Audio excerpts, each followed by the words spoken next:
In a world dominated by big monsters called Kaiju, Yokohama is protected by soldiers called the Japan Self-Defense Force. One day, a Kaiju comes out of the water and smashes a bridge. This triggered the city's Kaiju alert, which signaled for mass evacuation. Intel reveals the Kaiju's towering height of 60 meters and a power level of 3.5. And as they don't see anything nearby on their thermal cameras, they got permission to attack the Kaiju. Since the attack happened in Yokohama, the 3rd Division unit will be the ones to handle the attack. From the helicopter, the captain maneuvers towards strategic cover, while infantry units bravely confront the colossal threat, diverting its attention. The captain locates the perfect vantage point and unleashes an explosive projectile, detonating the Kaiju's chest, which one-shotted it in an instant. After that, a cleanup team comes to clean up the mess. Our main character Guy enjoys a burger before starting his work. He scouts the aftermath, which looks like your bedroom. Even though it's messy, he's happy because he'll get paid extra for working overtime. After the Kaiju is defeated, the skilled members of the 3rd Division, under the leadership of Captain Ashiro, are hailed for once again ending the threat without any casualties. The group has become Yokohama's heroes, celebrated as the true protectors against the Kaiju threat. In the midst of the parade, Kaka Hibino, our humble king, feels somewhat out of place. While everyone cheers and the media shines their spotlight on the heroes, Kaka knows his battle lies somewhere else. As the cleanup crew, Kaka's team not only has to clear the mess but also collect samples from the defeated Kaiju. Requesting a heat chainsaw to cut through the tough fat, their crew faces an unexpected accident and one of the Kaiju's organs explodes, injuring a worker. Kaka complained that each time the 3rd Division springs into action, they leave behind a dangerous mess, making their work more challenging. But that's not the crew's only problem. Despite the massive mess left by the 60-meter creature, they're ordered to finish cleaning by the weekend. And the worst part, Kafka was assigned to tackle the intestines, a task no one else wants due to its unpleasant nature. Legend has it that workers assign their go without eating for a long time due to the nature of the job. Returning home exhausted, Kafka is haunted by the lingering stench of the Kaiju's remains. He tries to rid himself of it, but it persists, becoming a constant reminder of his work. Meanwhile, the TV highlights the heroic deeds of the 3rd Division and its leader, Mina Ashiro. Kaka recalls his promise to Mina to exterminate Kaiju together, but reality sets in as he realizes how time has passed and his ambitions have changed. After turning off the TV and seeing his reflection, Kaka questions how he ended up where he is. Briefly contemplating his life, he feels a surge of anxiety, but eventually settles with the idea that he's providing an important service for society, affording him a decent roof over his head, which for him is more than enough. The next day at work, Kafka can't shake off thoughts of the previous day's news. Upon arriving at the service headquarters, he meets Rino Ichikawa, a new intern from Ezumo Tech. Takuda, a colleague, jokes that Ichikawa dreams of joining the defense force, much like how Kafka once did. This teasing prompts Ichikawa to question why Kafka gave up on his dream. Although the topic makes him uncomfortable, he tried to hide his frustration, explaining that he did his best, but growing up taught him that not every dream comes true. However, Ichikawa refuses to accept defeat, vowing never to give up on his dream. During their shift, Mike's team tackles cleaning the bones while Yoshinura's team starts partitioning Kaiju legs. Kaka smiles when Ichikawa is sent to the intestines, thinking he's saved by another newcomer from the smell of sewage. But luck isn't on his side as he was sent there for the 2nd consecutive day. During break time, Ichikawa struggles to maintain his tough facade after the work in the intestines. Kaka tries to lighten the mood by joking about Ichikawa's nausea, but he himself fights the urge to throw up. Unable to eat, Kafka offers Ichikawa a liquid multivitamin to help him through the rough afternoon, along with nasal plugs to combat the lingering smell. After their break, Kafka and Ichikawa resume their grueling task of dealing with the Kaiju intestines. Sunset then came and they bid farewell to their colleagues as they wrapped up the day's work. Kaka felt some relief that they had finished the grossest part of the Kaiju. Taking a moment to rest, Ichikawa thanked Kafka for helping him through his first day. But before leaving, he mentioned that the Defense Force had raised the age limit for enrollment to 32, mentioning that he noticed how bitter Kafka was when he was talking about his dream. As Ichikawa walked back home, Kaiju suddenly emerged, attacking him. Reacting quickly, Kafka saved his colleague from the monster's jaws. When the Kaiju tried to attack again, Kafka intervened once more, saving Ichikawa's life a second time. Urging Ichikawa to run and get help, Kafka reminded him that he couldn't join the Defense Force if he ended up 6 feet below. Reluctantly, Ichikawa left, leaving Kafka to lure the creature away. Running as fast as he could, Kafka led the Kaiju until he found a steep opening where the creature couldn't follow. Escaping through the corridor, Kafka jumped out of the window on the other side. In that moment, memories flooded back of his childhood with Mina, where they mourned the destruction caused by the Kaiju. Mina criticized Kafka for only caring about his Pokemon game in such dire circumstances, as she was saddened by the passing of her cat Miko, who died because of the Kaiju's rampage. In a moment of shared determination, Kafka and Mina both declare their intention to join the defense force simultaneously, as they challenge each other on who will become the cooler officer first so they can fight together against the Kaiju threat. Snapped back to reality, Kafka soon finds himself alone facing the hideous creature. Grabbing an iron bar from the ground, Kafka tries to confront the Kaiju, frustrated for not being in the defense force. But the enemy's strength and speed overpowered him, throwing him into the air and leaving him at the mercy of the Kaiju's impending attack. As Kafka prepares to meet his maker, Ichikawa intervenes, delaying the monster's dinner by hitting it with a traffic sign. He announces that he's called for reinforcements, but refuses to leave his comrade to die alone. Despite Ichikawa's bravery, Kafka recalls his own failure in the test to join the anti-Kaiju force. Weak and unable to protect his partner, Kafka reflects on his inability to save even his friend's tabby cat. But amidst his despair, Mina Ashiro arrives, swiftly dispatching the Kaiju with her white tiger and rifle. With the threat neutralized, Mina orders her subordinates to begin the rescue operation while she personally checks for other Kaiju in the area. As Kafka watches, he accepts the reality of his limitations, acknowledging that there are others better suited to protect their comrades and defeat the Kaiju menace. Our humble king then gets hospitalized, where he reflects on Mina's swift takedown of the Kaiju. Suddenly, Ichikawa startles him, reminding Kafka that he owes his life to him, asserting that Kafka is just as cool. This word triggers memories of his bet with Mina about becoming the coolest officer. Ichikawa then urges Kafka once more to try joining the defense force. This time, Kafka acknowledges that he can't pretend he's moved on from that goal. He understands that giving up is a part of life, but lying to himself is worse. He resolves to give himself another chance. However, a small winged Kaiju suddenly emerges, claiming Kafka as its target and entering his mouth, causing a weird reaction throughout his body. Ichikawa, who heard the weird noises, was worried and opened the curtains to see what's happening. At this moment, Kafka is horrified to see his reflection transformed into a demonic form. Panic quickly sets in, when an old man passing by witnesses the scene and quickly reports another Kaiju sighting on his cell phone. On the other side, Captain Ashiro reflects on her past memories of the promises they had made together. In her mind, she calls Kafka a liar before suddenly receiving a report about a Kaiju in the Yokohama General Hospital.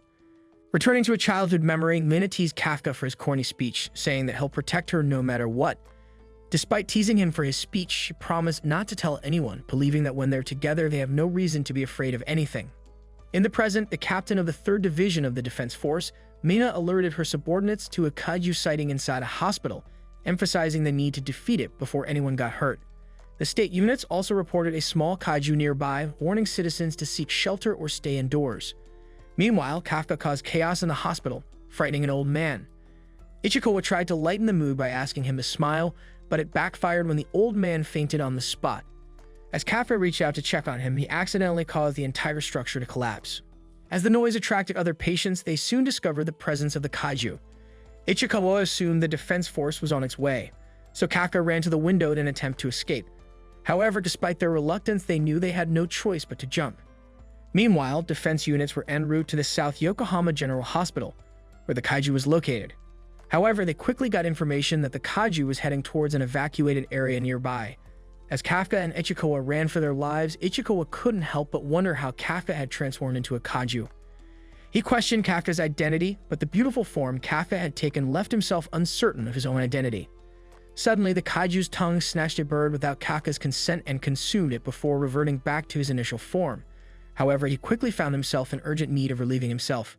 In a bizarre turn of events, Kafka ended up releasing his urine through his nipples, leaving Ichikawa emotionally destabilized and Kafka fearing no one would ever want to marry him. As Kafka questioned whether he could still join the defense force, Ichikawa thought it was crazy considering the current circumstances. He believed it would be easier for the military to eliminate Kafka rather than allow him anywhere near their bases. Kafka deeply regretted his situation, especially as he had promised to meet Mina and the defense force after years of failure. Concerned about the imminent arrival of state agents, Ichikawa suggested they jump into a prohibited area to throw them off. However, Kafka noticed a strange presence emerging from underground. At the same time, the defense force cars were instructed to proceed with their initial plan, while Mina's car went to investigate the new Kaiju sighting. Kafka suspected it was the same type of Kaiju that attacked them previously, and Ichikawa believed their chances of hiding improved with the presence of this other Kaiju, as it would divert the defense force's attention, so they followed the path through the forbidden area. Meanwhile, The emergence of the other Kaiju caused devastation elsewhere, trapping a mother under the rubble of her home. Her daughter cried desperately as the mother urged her to run away. Despite having no chance of saving her, the girl attempted to rescue her mother by any means possible. As the monster destroyed the house around them, her mother cried in despair for being unable to protect her. The Kaiju loomed over the little girl, its mouth open and ready to swallow her whole, when suddenly Kafka intervened, delivering a powerful punch that sent the creature flying hundreds of miles away. Even Kafka himself was astonished by the incredible strength displayed. Attempting to reassure the terrified child, Kafka tried to smile, which resulted in causing her more panic. Ichikawa soon arrived, and together they lifted the rubble. He discovered that the mother was unconscious but unharmed, comforting the child. However, the enemy Kaiju returned for revenge, prompting Kafka to urge Ichikawa to take the mother and child to safety while he faced the Kaiju alone. With his newfound strength, Kafka unleashed a devastating punch that one-shot the enemy Kaiju, showering the area in a rain of blood. Seeing this, Ichikawa warned Kafka never to point that fist at a human. Kafka then instructed him to take the mother to the hospital. However, his frightening appearance once again frightened the girl. Before leaving, Kafka reassured her that the defense force would soon arrive, comforting her with the promise of his imminent departure. As Kafka left, the girl thanked him for his help, but her voice reminded him of Mina. Suddenly, a vision flashes before his eyes of himself and Mina fighting together in defense force uniforms. It was a powerful reminder of their childhood promise to stand by each other's side, facing their fears together. As Ichikawa urged Kafka to leave, Kafka regained his human form. Soon after the arrival of the 3rd Division at the scene, Mina surveyed the wreckage, puzzled by what happened.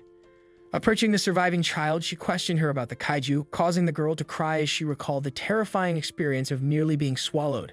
However, Mina reassured her, promising to exterminate all the monsters, which cheered up the girl. But then she asked Mina not to hurt the kind Kaiju that had saved her mother, leaving the captain puzzled. A few months later, the Kaiju No.Eight sketch adorned the local news, sparking debate among the monster sweeper cleanup crew about whether it was still alive. Ichikawa recognized the magnitude of the situation, especially since Kafka was the first Kaiju in history to evade the defense force, potentially causing panic in Yokohama. The cleaning manager handed Ichikawa a package that had arrived for him and Kafka, reflecting on the defense force exams which Kafka had failed in previous years. Their co-workers were delighted to learn that Kafka had passed this time, and Ichikawa decided to personally deliver the news to Kafka. Inside the cleaning headquarters, their friends remembered that this was Kafka's last chance to join the force, and they hoped for his success. Approaching Kafka, Ichikawa delivers the news that Kafka passed the first phase of the tests. However, he is shocked to see Kafka chilling in his monster mode. Ichikawa then kicks him, emphasizing the importance of caution with his Kaiju form being plastered across every news program. Reminding Kafka of their return to the hospital to clear their names, Ichikawa hands over the test result, though he doesn't seem overly happy. Kafka reveals that he's always been eliminated in the 2nd phase, acknowledging that it's not yet time to celebrate. Ichikawa questions how Kafka will navigate the test with his new body, but Kafka assures him he'll maintain his disguise.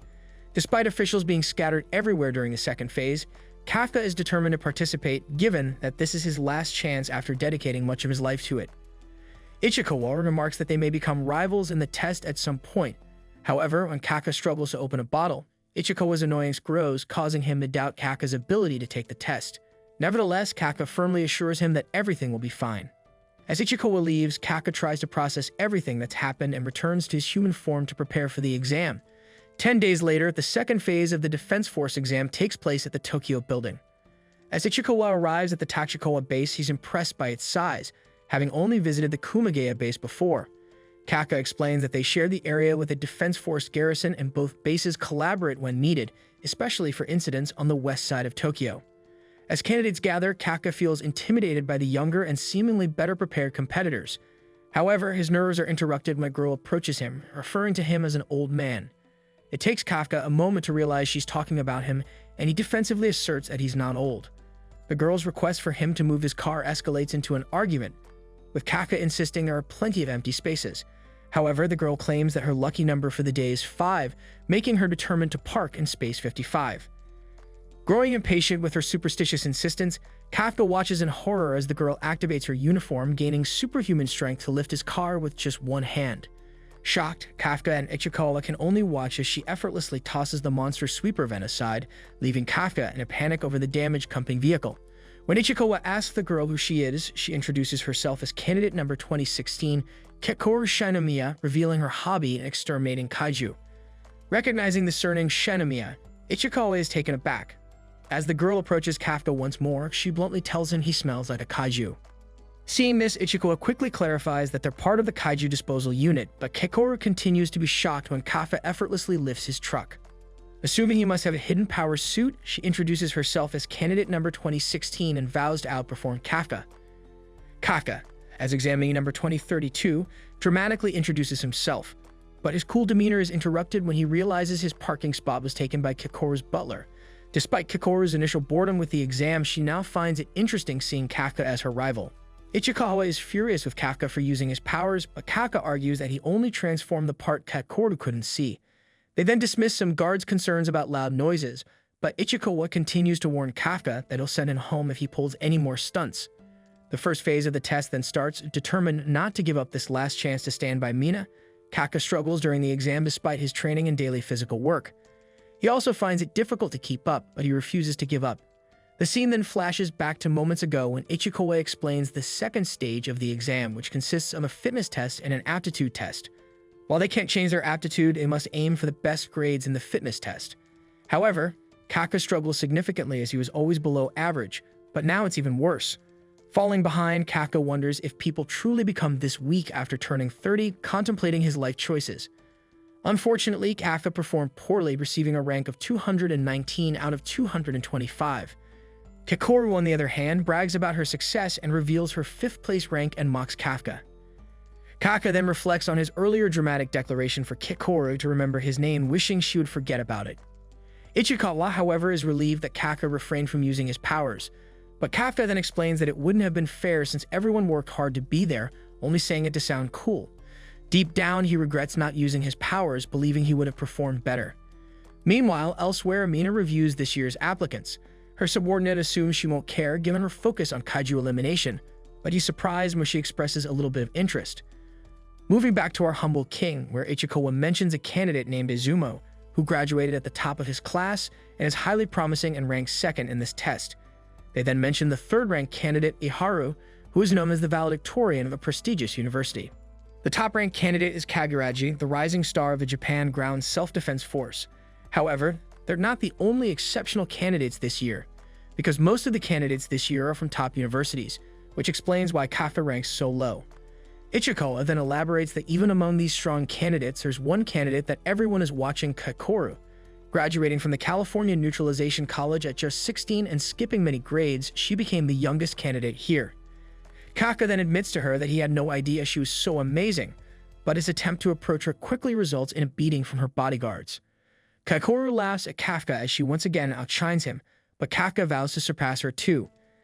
Despite his statement, Kafka knows things aren't going well, but Ichikawa tells him that there's still hope. For the past 2 years, the second part of the test has been Kaiju corpse disposal. This tests the candidates' knowledge of kaiju and their ability to work in a group, aiming to show them there's more to the job than just eliminating kaiju. This is the main reason why Ichikawa chose to work part-time at the disposal unit. This restored hope for Kafka and Ichikawa as they decide to bet everything on the next part of the exam.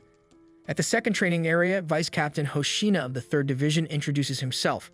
He explains that they'll have to find and neutralize kaiju in this test, which shocks the duo. Kafka's excitement turns to shock when a powerful kaiju attempts to attack Hoshina, only to be stopped by security measures. While Kafka is taken aback, the top candidates eagerly anticipate this part of the exam. Hoshina then emphasizes the danger of this part of the exam, explaining that they'll be wearing Izumo tech gear for protection. As Ichikawa tries on the combat suit, he's amazed by its capabilities. The suit analyzes his body measurements and adjusts its shape specifically for him, becoming one with his body. He even feels his muscles getting stronger. These are the Kaiju Defense Force combat suits made from organic material taken from Kaiju, massively multiplying the combat power of its wearer. On the other side of the facility, Hoshina begins measuring the unleashed combat power of those wearing the suits. Ichikawa's combat power is at 8%, Izumo's at 18%, Kaguraji's at 15%, and Haru's at 14%. Unleashed combat power indicates how much of the suit's power the examinee was able to draw out. He then mentions that even after extensive training, it's usually around 20%, and they're lucky if they get one applicant a year above 10%. These three candidates are all over 10%, leading Hoshina to wonder whether this year would be the golden year. Suddenly, everyone is shocked when Hoshina reveals that Kakoru's unleashed combat power is at a staggering 46%. Hoshina is in awe as she's already at the level of a platoon leader despite not yet joining the force, suggesting it might be a new record. Despite being disappointed in himself for only reaching 8%, Hoshina reassures Ichikawa that it's still pretty good for a first attempt. As long as the candidates don't have a 0, they will pass. Hoshina explains that he's never seen a 0 before, emphasizing that there's a first time for everything. Everyone is then shocked once again, but this time it's because Kaka's unleashed combat power is revealed to be 0%. Laughter erupts and even Hoshina wonders if there was some kind of error. Kaka asks for more time, claiming he's trying to squeeze out the combat power, but Hoshina bursts into uncontrollable laughter, explaining that it's not as simple as squeezing it out like using the bathroom. Despite finding Kafka amusing, Hoshina doubts he'll pass the exam. Kakoru, on the other hand, grows frustrated with his antics, wishing he would display the power he showed in the parking lot. Hoshina then enters the room and announces that it's time for the final part of the exam. It reveals that their targets will be 1 Hanju and 36 Yojo, placed throughout an urban training area. These Kaiju previously caused 16 casualties and were captured alive to serve as training aids. In this test, the candidates will fight them with anti-Kaiju weapons, while drones monitor their actions. Hoshina then explains that if they sense an examinee is in danger, they'll activate the shield in their suits to save them. However, this also means failing the exam. The test is incredibly dangerous, and Hoshina can't guarantee survival. With that, Hoshina begins the test, and the candidates rush forward eagerly, but they're stunned when Kakoru leaps ahead, effortlessly taking down 2 Yoju. Kafka then urges them to push forward to avoid falling behind, but Ichikawa points out that Kafka is the one holding them back. He then defends himself by highlighting the weight of the weapons, trying to sound cool by calling himself the 0, which didn't impress Ichikawa. Things started to look bad as Ichikawa noted their lack of offensive power compared to the others, but suddenly, Hoshina reveals that Mina has arrived to watch the exam. This made Kafka recall their challenge to become the cooler Defense Force officer, and he calms himself. He stops caring about being a 0, realizing this is his last chance. Kaka asks Ichikawa why they're being watched by drones when sensors could easily track the Kaiju examinees. And they quickly realize that aside from testing their abilities, the exam is also to see how well they can adapt to the situation.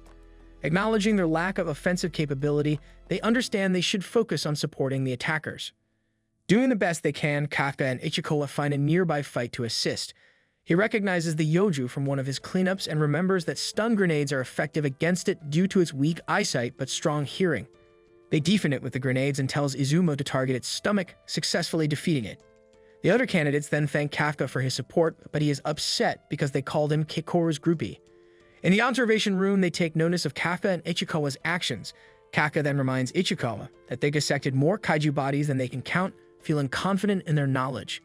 He's relieved that he doesn't need his Kaiju power and is excited to make up for his past mistakes. However, their optimism is shattered when Kaiju appears out of nowhere, sending Kafka crashing into a building. Hoshina detects severe injuries, making him unable to continue the battle as the Yoju approaches. They prepare his suit's shield, but Kaka knows activating it means failing the exam. Despite his injuries, Kaka refuses to embarrass himself in front of Mina and tries to force himself up as the Yoju threatens to eat him. As Hoshina thinks about activating the remote shield, he laments the loss of Kaka's humor, but is suddenly interrupted as the Yoju is blown to bits. Turns out it was Kakoru, who declares that nobody is allowed to quit while she's on the battlefield and urges Kafka to stay down like a loser. As Kakoru zooms away, she swiftly takes out another Yojo, making the others wonder if she's wearing the same suit as them. In his heart, Kaka really wants to join the fight, but with a broken leg and multiple fractures, he's unable to even stand. Kaka refuses to entertain the idea of giving up, even with all his injuries and setbacks. This reminded him of the frustration of seeing his 0% combat power. Despite Hoshina's recommendation to drop out, Kaka becomes defiant, asserting his determination to chase his dreams regardless of his age or how foolish he may look. His declaration surprises everyone in the observation room as his combat power increases by 0.01%. Kafka proudly demonstrates that he can still stand despite his broken leg, shocking everyone present. Hoshina then decides to allow him to proceed with the warning that he will activate the shield if necessary. However, Kafka initially suggests that Ichikawa should continue without him as agreed, but Ichikawa chooses to support him instead, showcasing their mutual determination.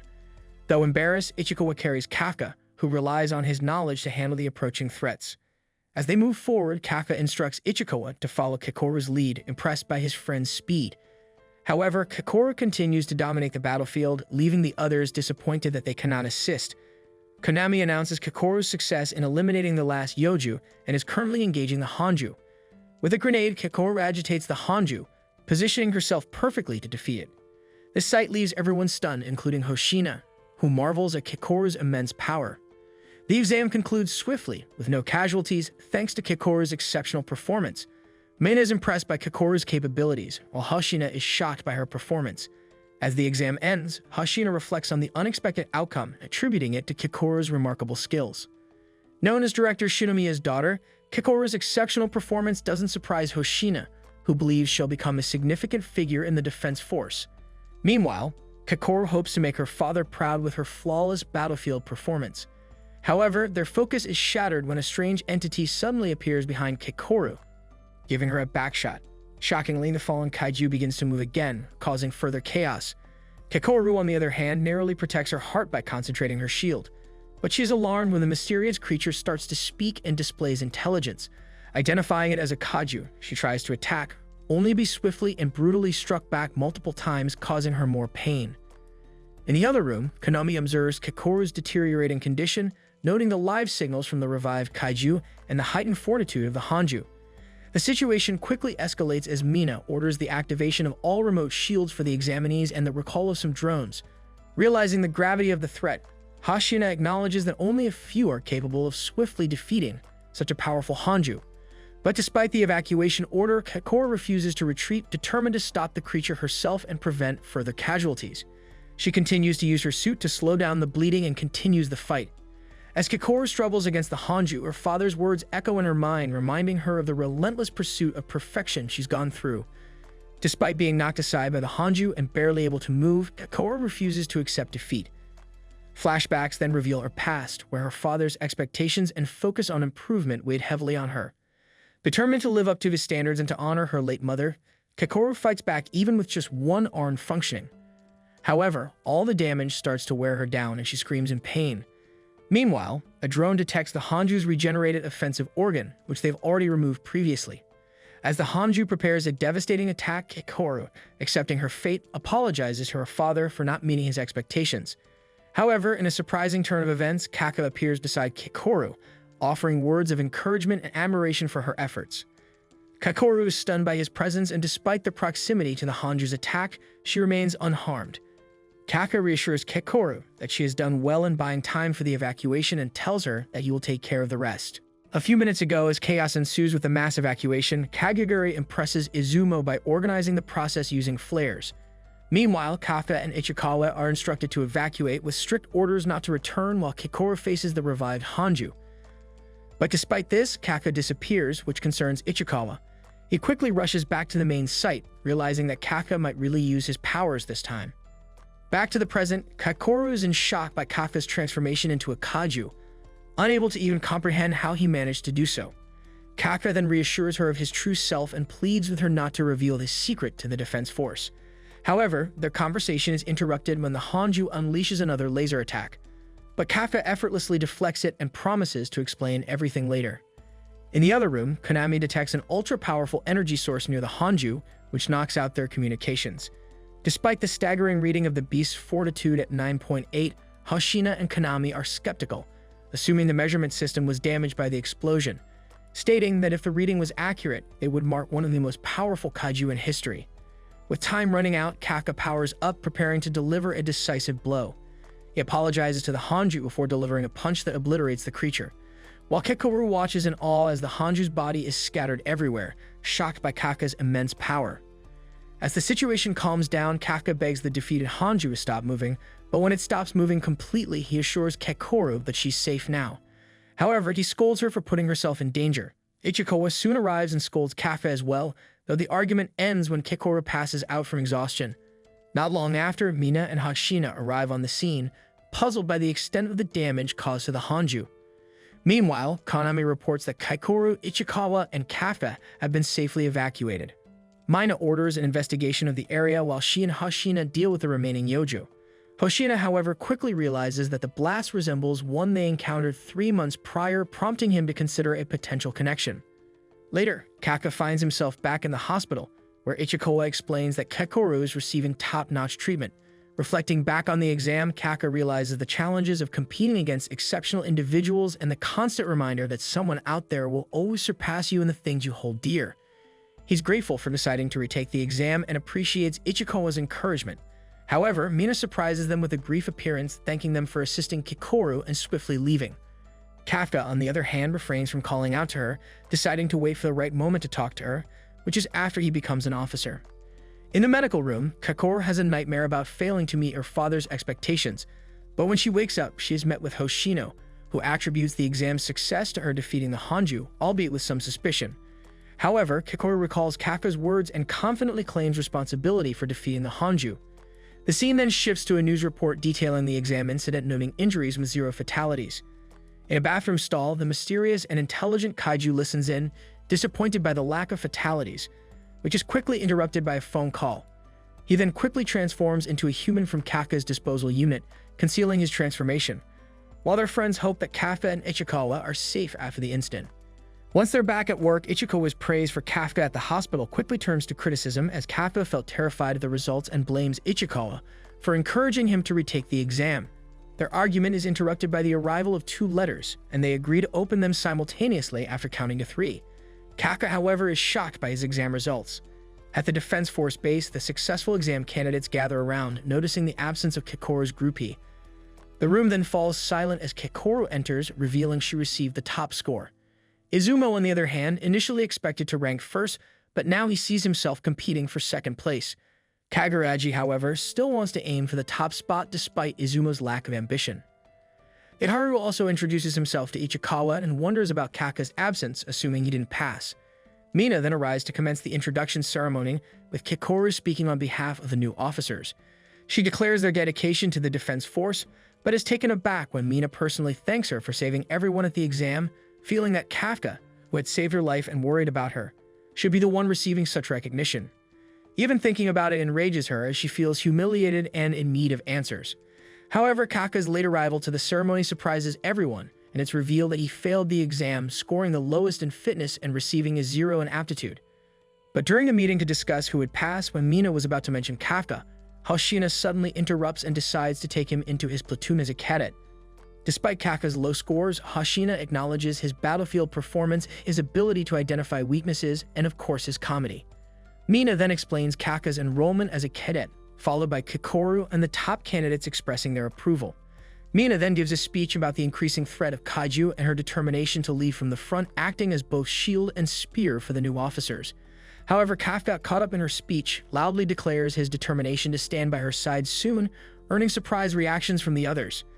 Despite being called out for speaking out of turn and owing Mina 100 push-ups, Kafka's declaration brings laughter from Hoshina, who appreciates Kafka's comedic presence in an otherwise gloomy environment.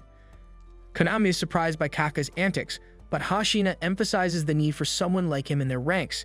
But among all the chaos that just happened, he noticed that Mina was smiling. However, Hoshina harbors another reason for keeping Kafka around, a reason he keeps to himself.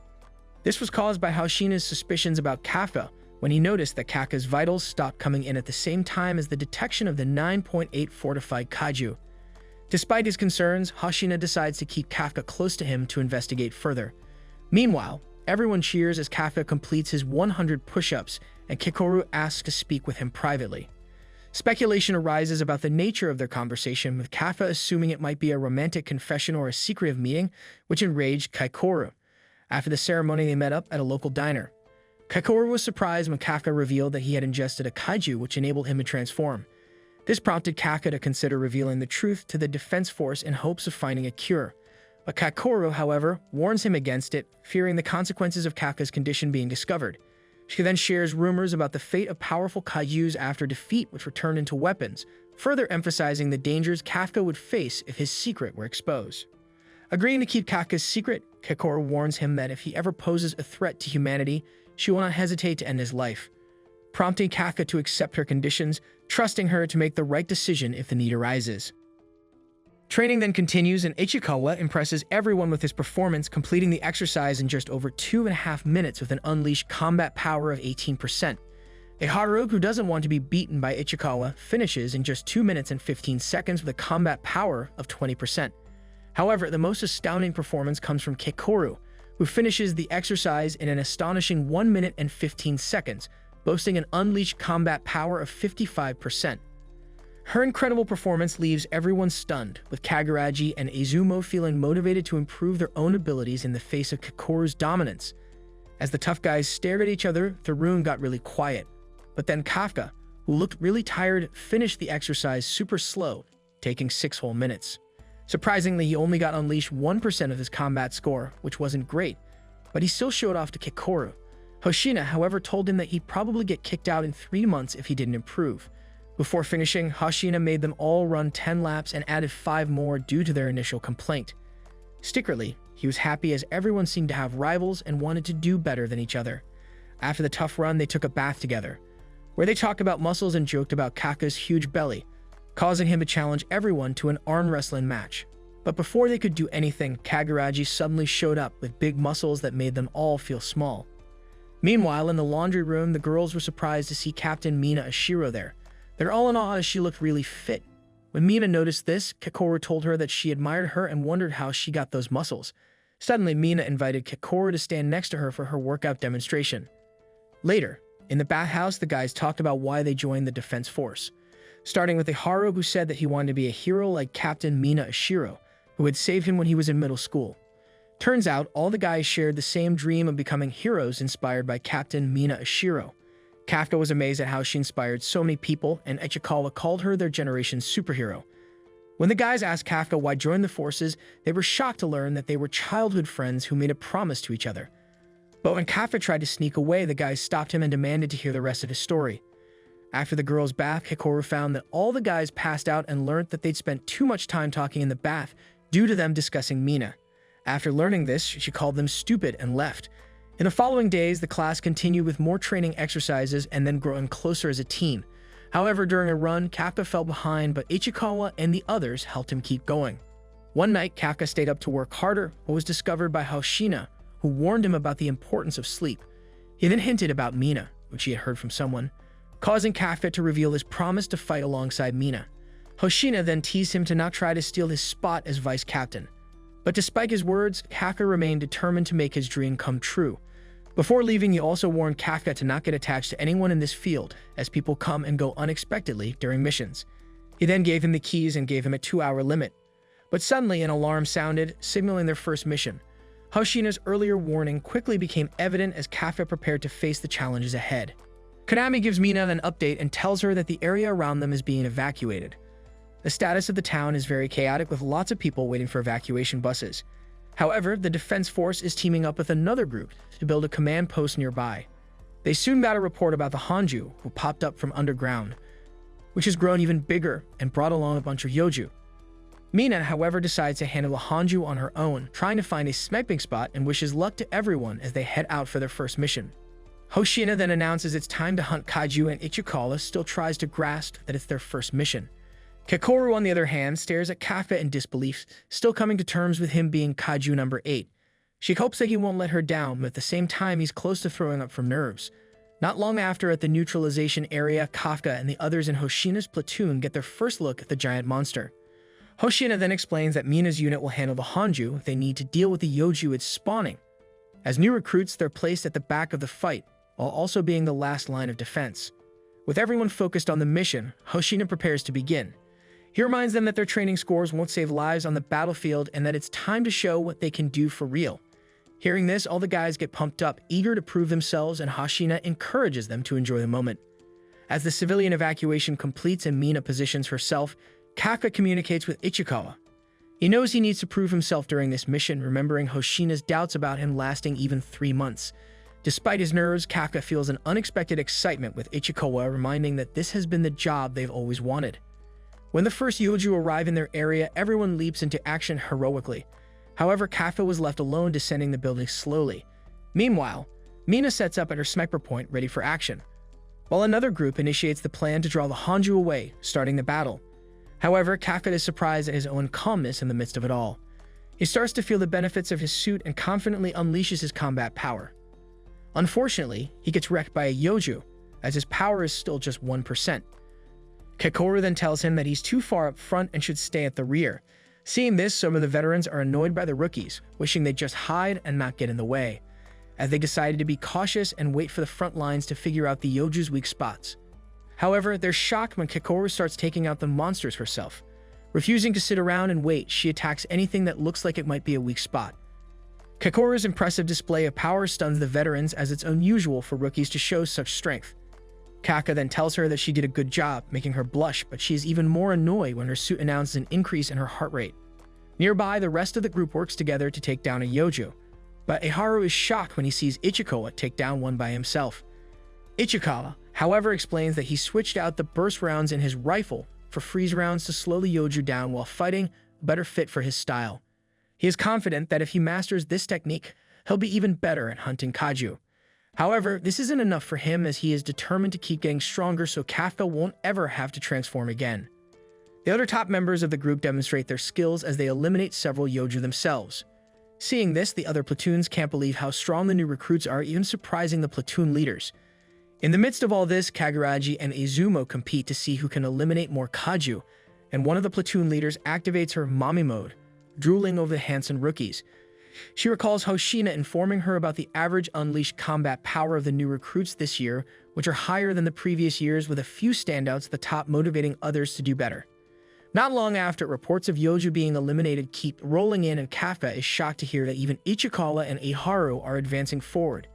Feeling discouraged and fearing that he's holding everyone back, Kafka wonders if there's anything he can do.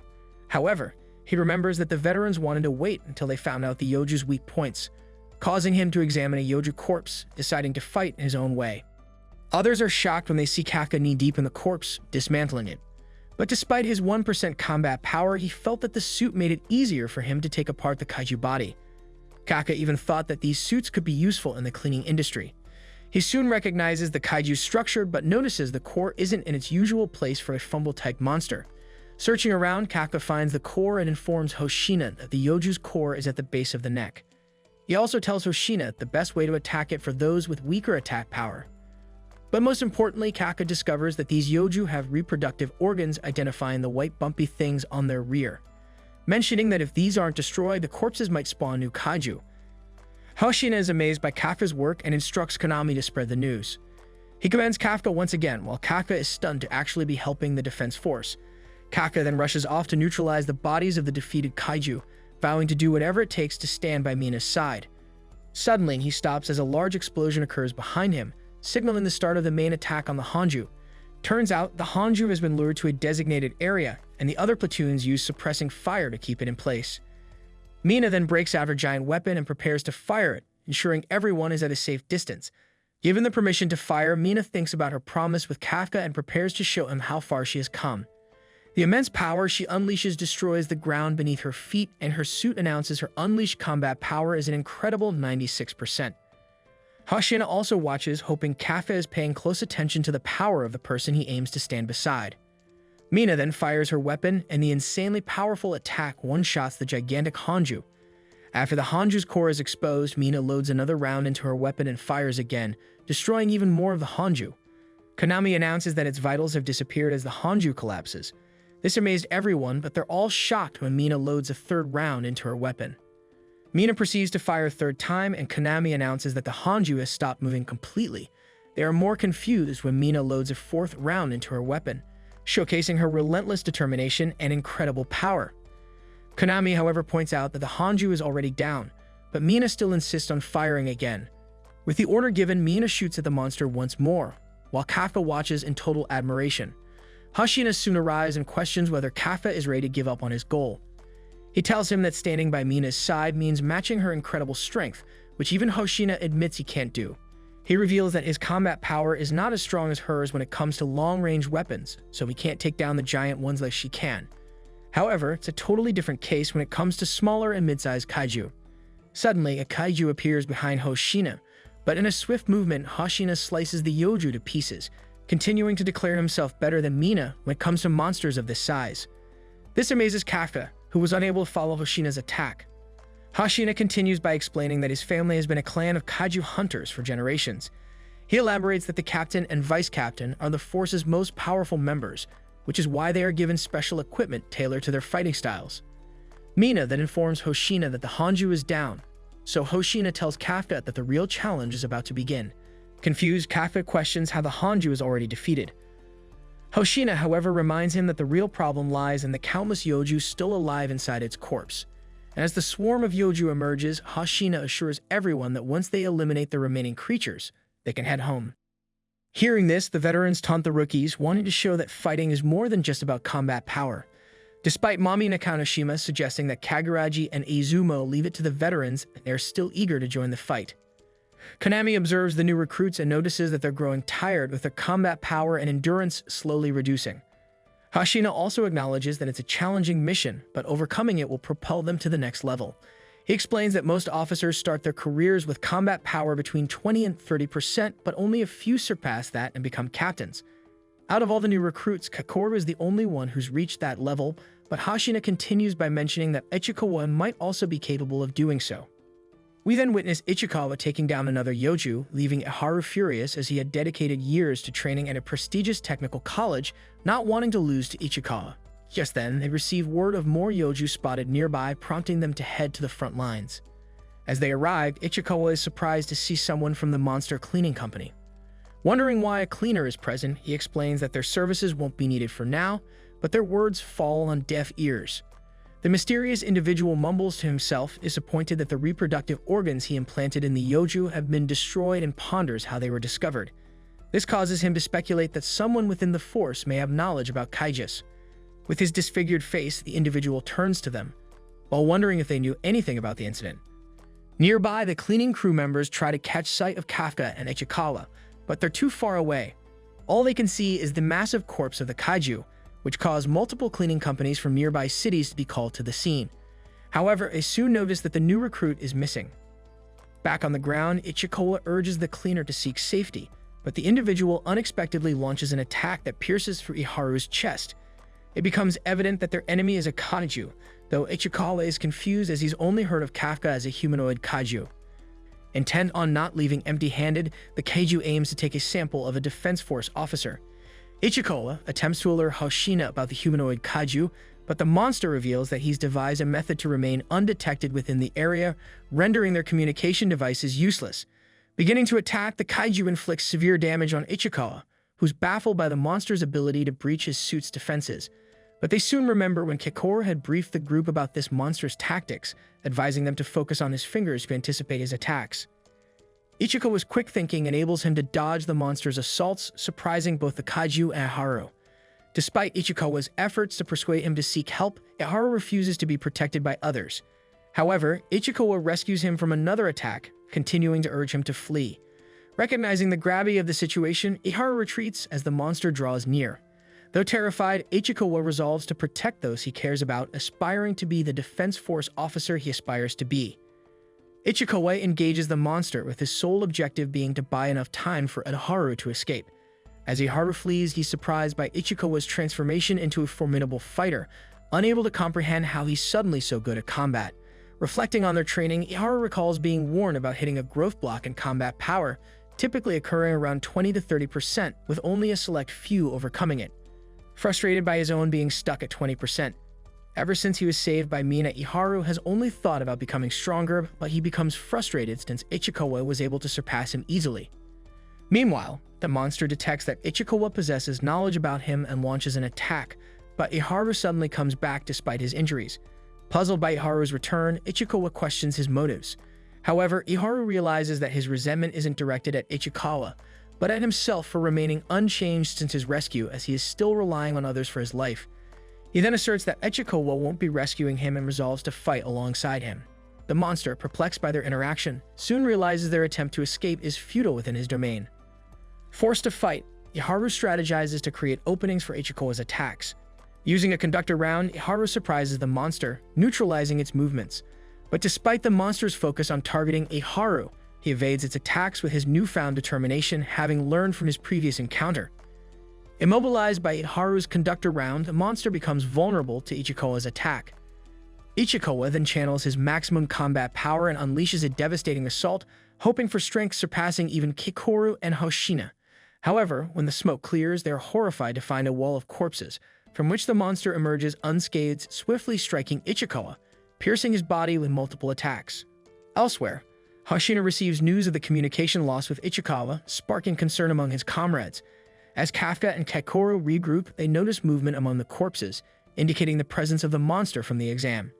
Ichikawa collapses in agony, his body filled with pain, but he clings to life, determined to continue the fight. The monster, frustrated by Ichikawa's sturdiness, further tortures him. Despite the attacks, Ichikawa refuses to give up, while Iharu, witnessing his friend's suffering, acknowledges Ichikawa's incredible strength. Desperate for help, Iharu prays for divine intervention, willing to accept help from any source, even the devil. But as the monster prepares to deliver the final blow, Kaka suddenly appears, confronting the creature head-on with a powerful punch that sends its head flying. The monster, bewildered by Kaka's sudden appearance and strength, realizes its defeat as its head is knocked off. Rushing to Ichikawa's side, Kaka apologizes for being late, while Ichikawa grapples with his feelings of incompetence, blaming himself for Kaka's transformation. However, Iharu is stunned to witness another humanoid kaiju. Kafka maintains his positive demeanor, instructing Ichikawa to use his suit to heal his wounds, finding humor in his inability to do so himself. Despite Kaka's confidence, Ichikawa remains concerned, sensing a bad feeling. The monster, surprised by Kaka's interference, acknowledges his formidable strength and expresses a desire to claim Kaka's body for himself. In a sudden turn of events, the monster fires a shot at Kafka, shocking Ichikawa with its ability to harm Kafka in his kaiju form. As the monster prepares a more powerful attack, Ichikawa urges Kafka to flee, but Kafka's anger at seeing his friends hurt drives him to stand his ground. Witnessing Kafka's unleashed rage, everyone is astonished as he repels the monster's attacks with a powerful scream. Kafka then launches a barrage of strikes, causing the monster to resort to using a wall of corpses as a shield. However, Kafka's relentless assault breaks through the barrier, forcing the monster on the defensive. Witnessing Kafka's dominance, the monster realizes he cannot withstand another direct hit and attempts to retreat, only to discover there's no escape. Locking himself onto the ground, Kafka then identifies the monster's core located in its torso and prepares to strike. With a powerful blow, he launches the monster across the city, causing it to deteriorate rapidly as his core becomes exposed. Kafka confidently declares victory, but his triumph is interrupted by the arrival of Defense Force members who announce the discovery of another humanoid kaiju. On the other hand, Kikoru engages and defeats another kaiju, reflecting on Kafka's determination to find Ichikawa and Iharu despite losing contact with them. While Kikoru initially doubted Kafka's ability to locate them, Kafka explains that he was able to sense the presence of monsters and left her to handle things while he searched for his friends. As Kikoru overhears news of a humanoid kaiju matching Kaiju No.Eight's description, Hoshina dispatches a neutralization unit to Kafka's location. Using the moment to escape, the monster vows to be ready for their next encounter, declaring that he knows how Kaiju No.Eight works now. The monster then attempts to attack the Defense Force officers, but Kafka shields them, surprising the creature with his human-like behavior. Determined to meet again, the monster retreats for now. Kafka, refusing to be captured, leaps into the air to escape, relieved to have rescued his friends. However, Kafka's relief is short-lived as he is discovered by Hoshina. He announces to everyone that he has encountered Kaiju No.Eight and holds Kaiju No.Eight responsible for injuring his men. Ichikawa, overhearing this, wishes he could explain that Kaiju No.Eight is their ally, but is unable to do anything. Hoshina attacks Kafka relentlessly, pushing him back. Kafka then quickly acknowledges Hoshina's skill in fighting smaller kaiju. Pulsing with power, Hoshina then requests to remove his limiter, allowing his combat power to surge to 92%. With a determined stance, Hoshina declares his intent to neutralize Kaiju No.Eight. Kafka is torn about how to handle the situation, unwilling to use his powerful fist attack against Hoshina. His hesitation is short-lived as Hoshina begins his assault, forcing Kafka to realize he can't hold back if he wants to survive. He quickly realizes that Hoshina's speed is unmatched, surpassing even Kikoru's, even struggling to harden his body in time to defend himself. Hoshina's relentless attacks leave Kafka in awe, particularly when he has located Kaiju No.Eight's core. Kafka quickly regenerates but knows he can't withstand many more hits due to the high stamina cost. As Hoshina powers up a double attack, Kafka realizes it's a decoy, leading to a triple attack that plunges Hoshina's blade into him. However, Kafka manages to block the blade, knowing Hoshina was aiming for his core. Terrified, Hoshina barely escapes Kafka's retaliatory punch. However, in his disappointment, Hoshina reports Kaiju No.Eight's escape. Nearby, Kekoru wonders if she should continue believing in Kafka. Her worries are briefly alleviated when Kafka returns, though he collapses from exhaustion. Kekoru, however, blushes when Kafka apologizes for letting the Kaiju let her escape. Kafka then rushes to find Ichikawa, but Kekoru reminds him there's nothing more he can do for him at the moment. She explains that Ichikawa will be fine, thanks to the Defense Force's Kaiju regeneration technology. She also warns Kafka to worry about himself since everyone knows he encountered Hoshina, which could lead to his discovery. Elsewhere, Mina, having never seen Hoshina so upset, takes a picture to remember it. She's shocked to learn that Hoshina considers Kaiju No.Eight to be so powerful it would be classified as a Daikaiju, the first in 5 years. However, they remember that Kaiju No.Eight hasn't caused any casualties, noting that it refrains from attacking people indiscriminately, which is why Hoshina felt so strange fighting him. Hoshina reflects on the battle, realizing that Kaiju No.Eight targeted his weapon instead of him, which was puzzling. Additionally, Kaiju No.Eight's movements felt more human than Kaiju-like.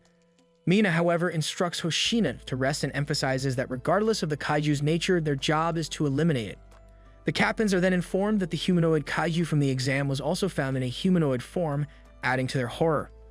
Elsewhere, Kaiju No.9 limps through a street, devouring a passerby who confronts him. He listens to a radio broadcast reporting that he has been designated as a long-term neutralization target by the Defense Force and given the codename Kaiju No.9.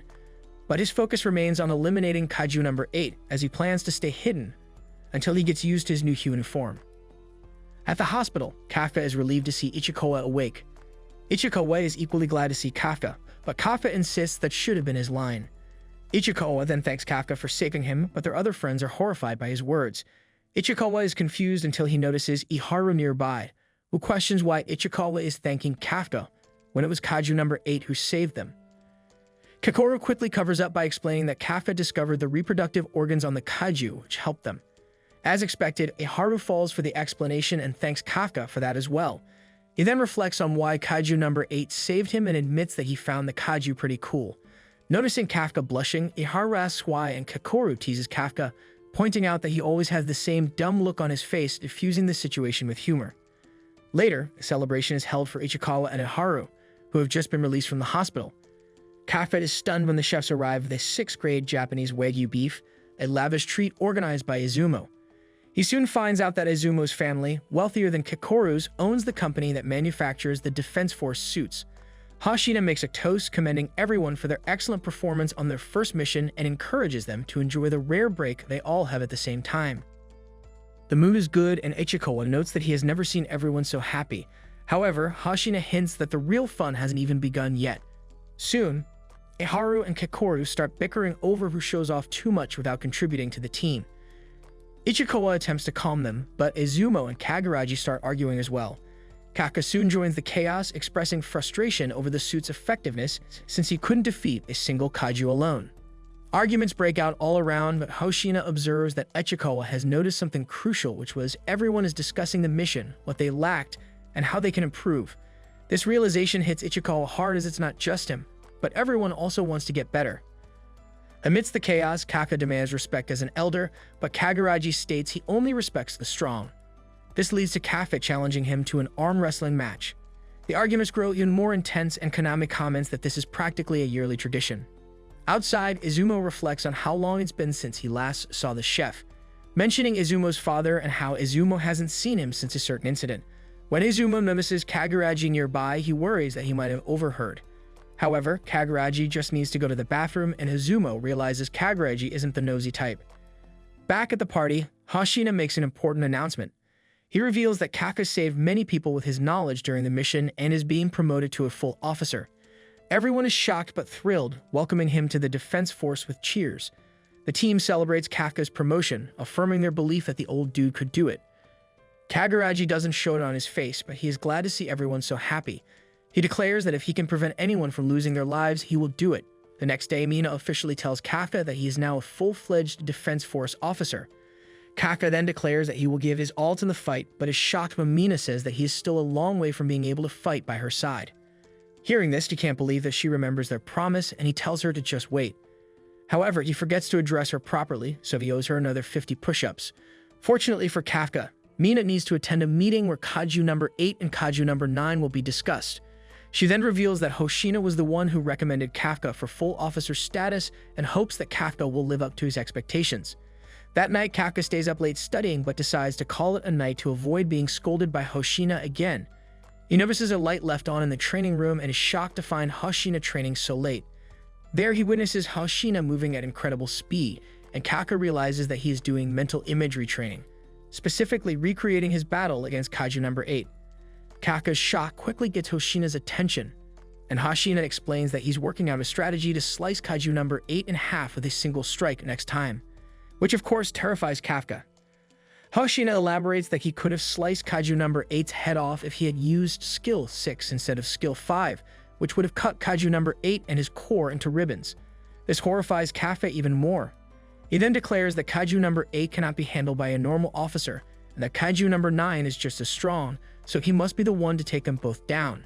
Amazed, Kafka realizes that Hoshina isn't just trying to keep civilians safe, but also his platoon officers. Admiring Hoshina, Kafka declares that he will do his best to help in the fight. Hoshina, however, tells him not to get too cocky, doubting that someone with 1% power can be of any help. Kafka then bids him good night, but is surprised when Hoshina says he can have 1% of his expectations. As they call it a night, a group of terrifying kaiju are seen in the sky under the command of a powerful-looking monster who instructs them to begin their descent. Thank you for watching the 9th episode's recap of this anime. If you enjoyed this video and want more of it, go ahead and hit that like button down below and don't forget to subscribe to the channel. Let's grow this community into a huge one and help us reach the goal of hitting 5,000 subscribers.